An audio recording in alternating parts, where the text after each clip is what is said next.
ফুটবলের মহাতারকা Lionel Messi সম্ভবত এবছর ভারতের শীর্ষ ক্রিকেটারদের সঙ্গে একই মাঠে নামতে চলেছেন। ভারতীয় গণমাধ্যমের খবর অনুযায়ী ডিসেম্বরে মুম্বাইয়ের বিখ্যাত ওয়াংখেড়ে স্টেডিয়ামে একটি প্রদর্শনী ক্রিকেট ম্যাচে অংশ নিতে পারেন বিশ্বজয়ী এই আর্জেন্টাইন তারকা। সাবেক বার্সেলোনা তারকা মেসি বর্তমানে যুক্তরাষ্ট্রের মেজর লিগ সকারে MLS-এ ইন্টার মায়ামির হয়ে খেলছেন। 2026 ফুটবল বিশ্বকাপে আর্জেন্টিনাকে নেতৃত্ব দেওয়ার কথা তার।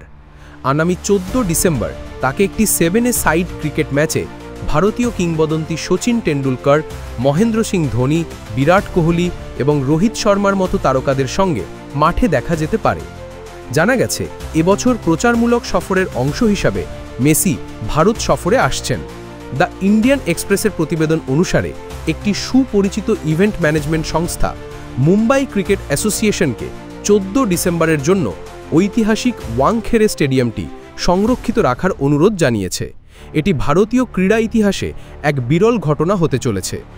মুম্বাই ক্রিকেট অ্যাসোসিয়েশনের এক সূত্র সংবাদপত্রটিকে জানিয়েছে, 14 ডিসেম্বর মেসি ওয়াংখেড়ে স্টেডিয়ামে থাকবেন।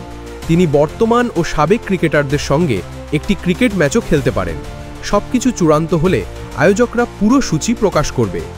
2022 সালে আর্জেন্টিনার হয়ে ফিফা বিশ্বকাপ জেতার স্বপ্ন পূরণ করা মেসি 13 থেকে 15 ডিসেম্বর পর্যন্ত ভারত সফরে আসতে পারেন।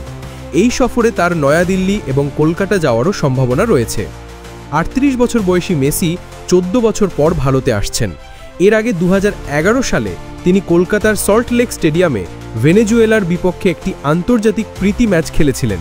সেই ম্যাচে আর্জেন্টিনা 1-0 গোলে জয়লাভ করে এবং ম্যাচের 70তম মিনিটে একমাত্র গোলটি করেন নিকোলাস ওটামেন্ডি।